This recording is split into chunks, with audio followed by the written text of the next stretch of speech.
The dogs of war were finally turned loose to do what they were designed to do.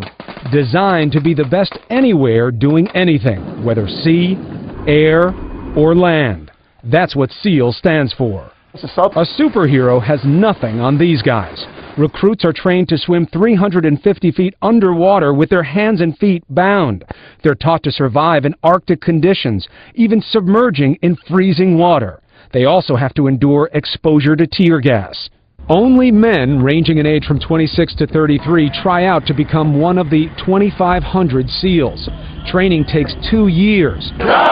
75% don't make it through. Even if they do, they need years more experience in the field to even be considered for the elite squad that double-tapped bin Laden, Team 6. By the time you get to 6, you're either going to overcome missions. They may jump from a plane 11 miles up, sit in deadly silence trained to camouflage themselves to any environment, or hold their breath underwater for over 2 minutes without releasing a single bubble. The only thing missing seems to be the ability to leap a building in a single bound. And of course, they can shoot with pinpoint precision.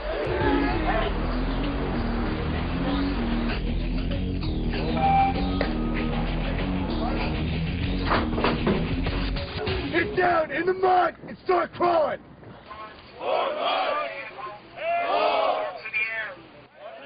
It's 4:30 in the morning, and these sailors are standing in 60-degree air.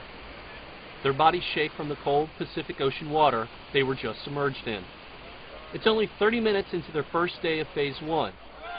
They only have 6 months of basic underwater demolition school left. It isn't going to get easier for these sailors.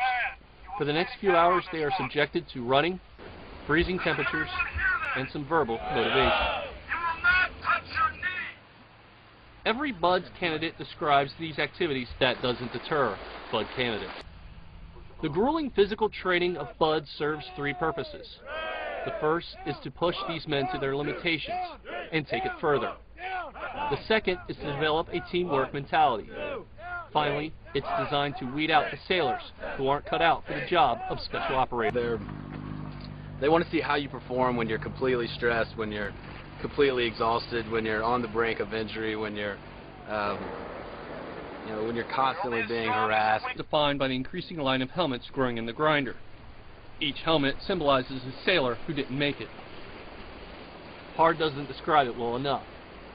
If the cold ocean water does surf, not on a run or on the obstacle course. Towards the rope. You have to get speed and let your speed. These men starting BUD/S learn a lot about themselves within the first few hours. From the greenest sailor to a commissioned officer, the choice is clear.